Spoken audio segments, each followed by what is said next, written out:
Welcome to Bible study. This is the Bible study we're preparing for January 9th, and we're going to be looking at 2 Samuel's chapters 8, 9, and 10. We'll also be looking at Psalm number 60. So grab your Bible, have that handy. We're going to do kind of a quick spin through these three chapters and then spend a little bit of time with that psalm and try and see how these things fit together for God's people, both long ago and for us today. If we turn to chapters 8, 9, and 10 of 2 Samuel, we get this picture now of David's kingdom and David's reign in its expansion mode. Ever since the tribes of Israel had come into the land of Israel, they had largely probably been known for unrealized potential. The 12 tribes never coordinated very well. They never were able to unify themselves until they really came into the days of Saul. Occasionally, a judge would arise, and these were sort of charismatic, dynamic military leaders. But even then, it doesn't appear that any one of the judges really was able to exercise control over the whole people of Israel. It would not be until the Philistine threat arrived in the late Bronze, early Iron Age, right before the days of King David, that the people of Israel united under a single leader, and that was Saul. Initially, you could think maybe Samuel, but really it was Saul. And even Saul's resources at his disposal probably were not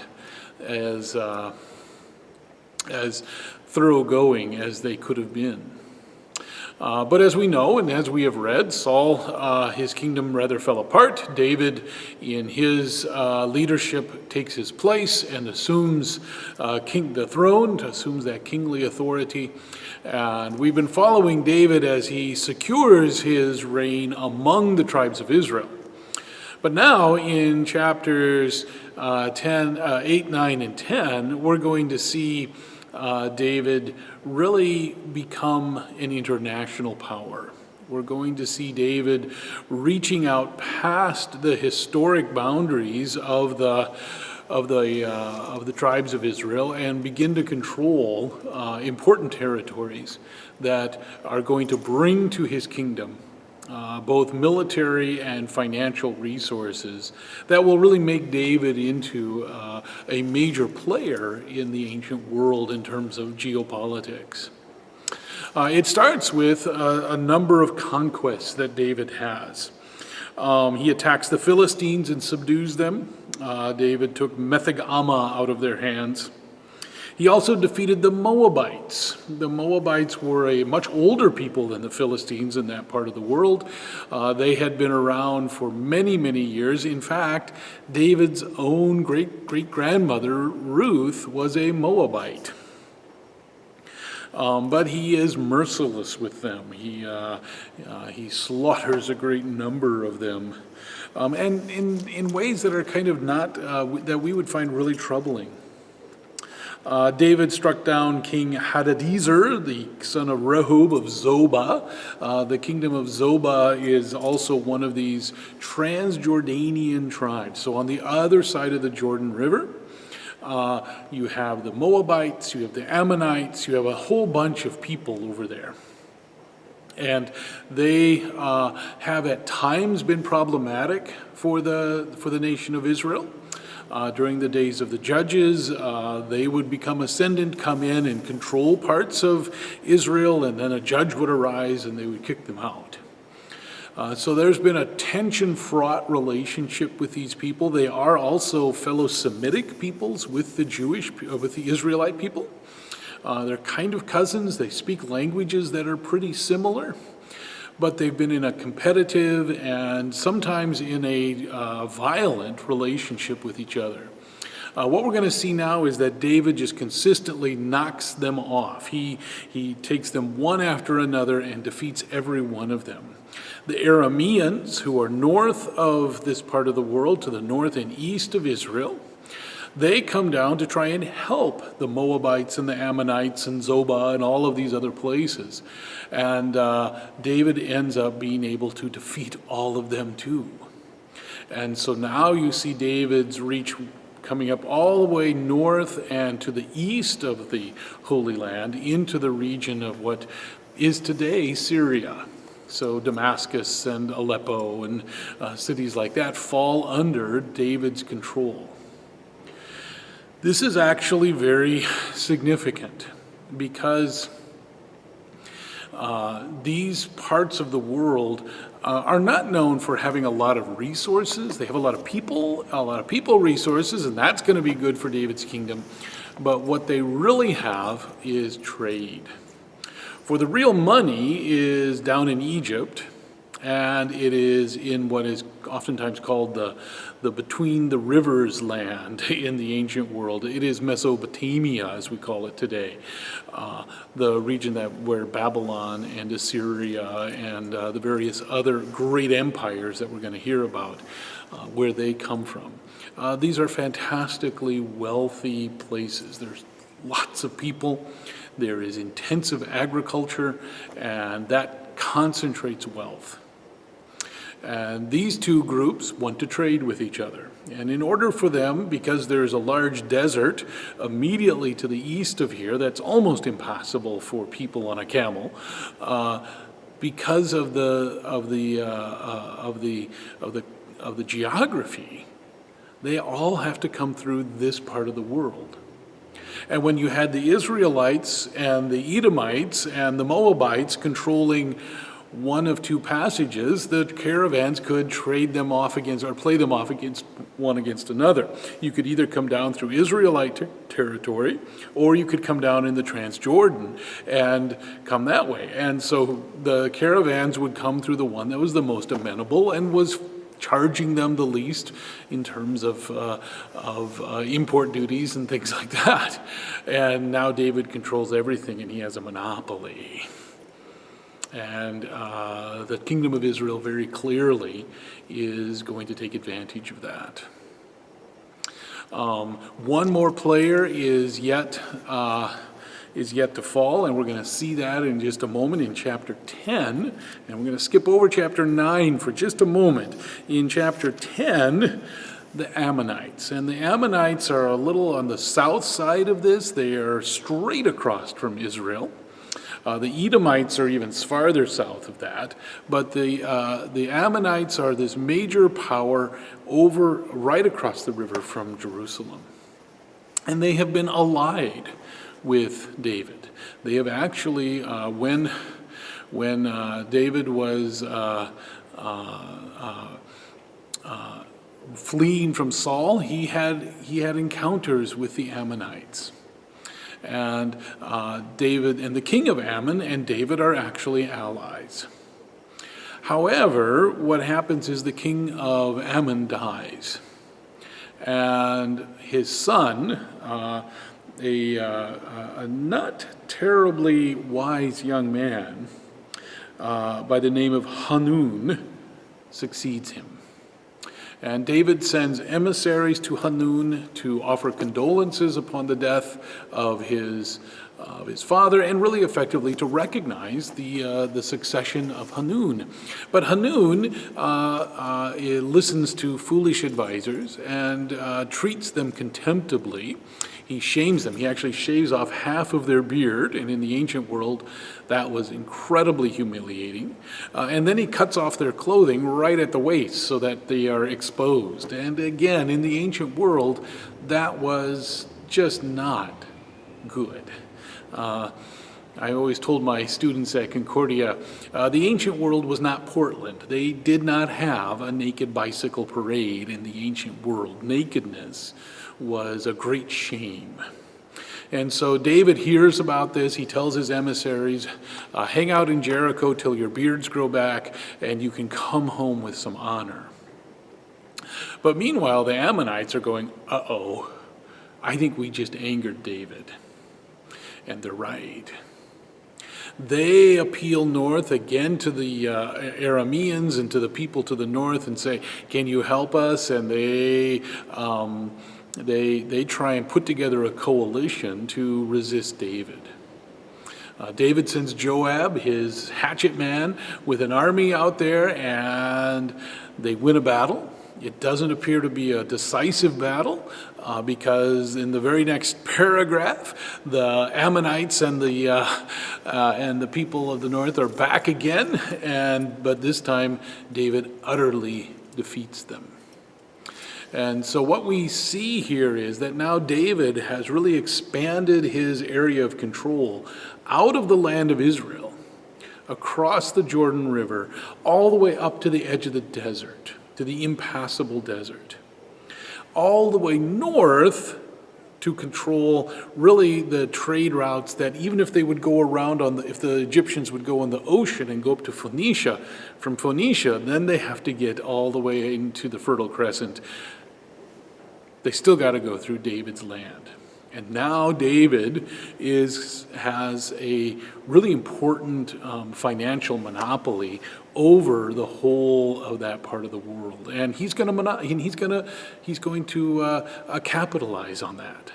And the nation of Israel is going to grow incredibly wealthy. They talk about the incoming of golden shields and all kinds of things into the temple, or into the sanctuary, which Solomon is going to place into the temple eventually. In the ancient world, a temple was akin to the Fort Knox of a nation. That's where you put all the really expensive stuff. One, because you believed your God was going to protect that at all costs. It was his temple, after all. But also because it was this centralized place, and the king and the state would be able to use those resources as needed. And that was the idea. They weren't always to be kept there. They were sort of dedicated to God, but if God said, no, you need to pay off this enemy to get him off your back, sometimes you would do that. And we will see the kings of Israel pay off the Egyptians and the various other people, and they'll sack this money out, they'll grab this money out of the temple pretty regularly. But let's go back and look at that little bit that we passed over, and that is chapter 9. And in chapter 9, we see David really doing something very different. He summons one of the old servants of King Saul, and he asks, is there anybody left of Saul's descendants? And the servant's name is Ziba, and Ziba says to him, yeah, there's a son of Jonathan. And he unfortunately was dropped in the chaos in the fall of Saul's house, and he is lame in his feet. Now this is another kind of important piece, because in the ancient world, in order really to be king, you had to be whole. You needed to be a complete physical specimen. And so the fact that Mephibosheth is his name, again, we think probably originally Mephibaal, but Mephibosheth is his name. The fact that Mephibosheth does not have functioning feet, he doesn't have functioning legs, he can't walk, really renders him no threat to the royal throne of David. Mephibosheth will never be able to command the army, never be able to exercise power. And the people just won't accept a crippled king. There is no IDA, Israeli Disabilities Act of the ancient world, which leveled the playing field and allows people with disabilities to function. They didn't have that. In many respects, the ancient world was much more compassionate about disabilities, and in many respects was far more congenial to people with disabilities. They didn't build a lot of handicap accessible ramps, but they also didn't. It's very interesting that some of the the great thinkers and the people of the time were actually disabled. That goes all the way up through the Middle Ages. Some of the monks who were some of the most profound thinkers were also people with disabilities. We tend to think of modernity as a time and a place when we have made the world better for people with disabilities, but really what we've kind of done is corrected a lot of the problems of the industrial age. That prior to that, maybe you would say we were all kind of down there, but the disabled people and the people who were in the non-disabled population were not so different from each other, and that's really an interesting way to observe the way that they do that. But David finds a place for Mephibosheth. He gives him back the familial lands of King Saul, his grandfather, and he appoints Ziba to be kind of Mephibosheth's caretaker. So Ziba and his family are going to be the people who farm the land. Mephibosheth will eat from David's table. That means David will himself pay for Mephibosheth's upkeep. But that Mephibosheth is now able to start amassing wealth because the land from his grandfather will now be producing income, and he can have, it's kind of a pension of sorts that David gives to Mephibosheth. And by all accounts, David is generous and kind to this son of Saul, which is unusual in the ancient world because it was quite the normal practice for the sons of a deposed or a fallen king not to fare well, especially if the new king had been threatened by or was in some way considered an enemy of the prior king. They would oftentimes exact terrible retribution and wipe out all of his descendants. So think about this now from the point of view of the folks who are in exile. They have seen the mighty kingdom of David fall all the way to the ground and beyond. It is in the pit now. David's once mighty empire has been gutted. And even its capital city, the city of David, Jerusalem itself, has been ruined, burned to the ground, destroyed. Its gates are shattered, and its walls have been pushed over, and the city itself is in ruins, and will be for generations. Here they are reading this story about David's ascent. And it would be pretty easy for them it would be pretty easy for them to get discouraged and despondent by that. I think about the way a lot of people think about church today. I mean, there was a time in the decades after World War II when every church, it seemed, in the United States was growing.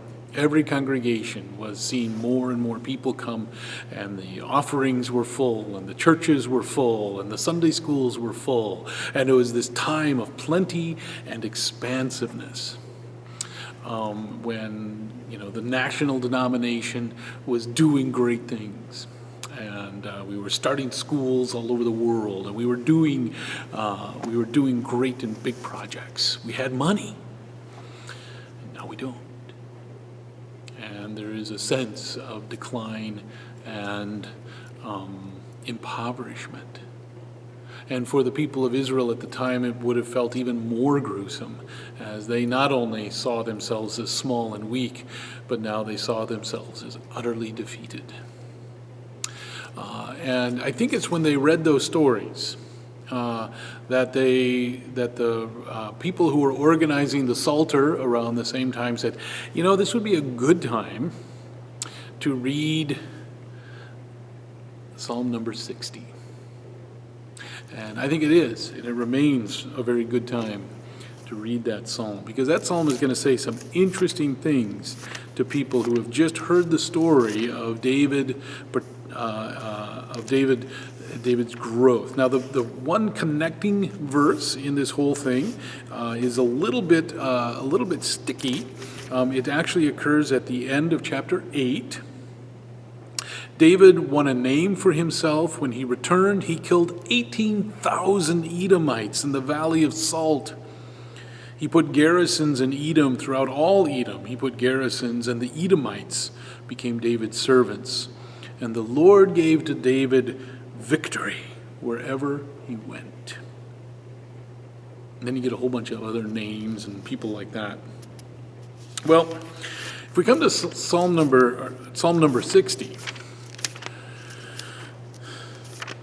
it's going to mention that very event, although it's going to say Joab did it, not necessarily David.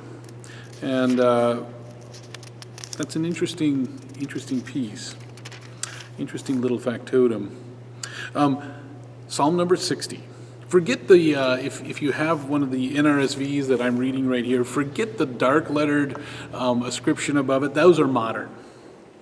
And I actually think this one's a complete mistake, a prayer for national victory after defeat. No, I don't think that's what's going on here. This is the ancient description on it. It says, to the leader, according to the lily of the covenant. Again, we think that's the tune they were supposed to use. A mitcom of David for instruction. For instruction. What an interesting way to think to say. When he struggled with Aram Naharaim and with Aram Zobah. These are the Arameans and from Zobah and Naharaim, the people farther north. And when Joab, on his return, killed 12,000 Edomites in the Valley of Salt. The number's not quite the same, and the fact that it's Joab who did it. Now, there could have been conflicting records, and Joab may have been the general who was in charge of it. This doesn't necessarily mean these aren't the same events, but they choose to describe it differently here than they do in 2 Samuel. But it's clearly the same event. I mean, how many times are you going to kill thousands of Edomites in the Valley of Salt? David writes, O God, you have rejected us, broken our defenses, you have been angry, now restore us. David is ascendant at this point. He's winning all of his battles. Why is he saying this now? Well, I think it isn't so much that David is saying this now, but that the person who's organizing the Psalms wants the reader of David's great deeds in chapters 8 and 10 to think about this psalm. Because now this is what you're thinking. You know, here we are. Things used to go really well, but they're not going so well now. Lord, you have rejected us. That's how the people in exile feel. You have broken our defenses. You've been angry. Now restore us. You have caused the land to quake. You have torn it open. Repair the cracks in it, for it is tottering. You have made your people suffer hard things. You have given us wine to drink that made us reel. Okay, we're out of our minds. Lord, you have set up a banner for those who fear you, to rally to it out of bowshot. So now we have to go somewhere else. You've put up a banner in another place. It's out of bowshot. There's a reasonable safety that is there. So now to these people who are gathered around that new banner, give us victory with your right hand and answer us, so that those whom you love may be rescued. Help us, God. God has promised in his sanctuary, with exultation I will divide up Shechem and portion out the vale of Succoth. Gilead is mine, and Manasseh is mine. Ephraim is my helmet, Judah my scepter. Moab is my wash basin. On Edom I hurl my shoe. Over Philistia I shout in triumph. God has promised us a victory. With exultation, he will divide up the spoils, and all of these traditional enemies will be cast down. Who will bring me to the fortified city? Who will lead me to Edom? Remember, the Edomites were there cheering on the Babylonians when they destroyed the walls of Jerusalem. Have you not rejected us, O God? You do not go out, O God, with our armies. We didn't win. O grant us help against the foe, for human help is worthless. With God we shall do valiantly. It is he who will tread down our foes. I think for the people of the ancient world in exile in Babylon, and for the people who are feeling a little exiled in 21st century American Christian churches, this is a call to faith. It is a call that says, remember that your victory, and whatever shape and form those victories are going to take, and God gets to define them, your victory comes not through you or by you, but maybe by God and maybe through you. But the victory is always, always God's. For human help, ain't gonna do it. We can tweak the programs. We can do all of the things that marketers would tell us to do. But if God isn't behind it, if the Lord isn't the one doing it, it doesn't matter what we do. It's going to take God. And so the psalmist urges us to pray, urges us to seek God's help, and encourages us to count on it. I look forward to talking with you a little bit more about this on Sunday, those of you who can come. If any of you have any questions about it, by all means, give me an email or let me know what you have in mind. We'd love to talk more about it. God bless you all. Bye-bye.